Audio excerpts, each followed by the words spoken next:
Un tad mums ir īpašie dizaini. Šis, piemēram, ir japāņu skaņojums.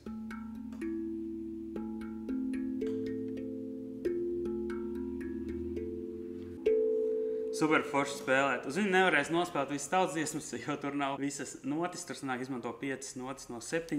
Kā saprast izkārtojumu, ir lielākā mēlīte, mazāka, mazāka, mazāka.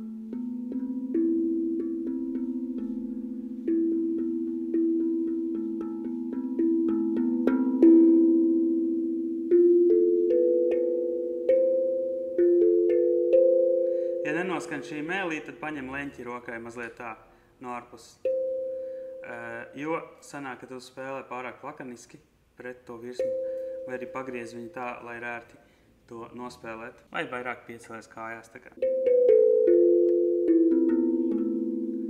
No šis kārtojums no zemākās uz augstāko. Šis modelis ir super foršs ar jebkuru citu do mažoru zvangu, jo te ir tās ekstra notis.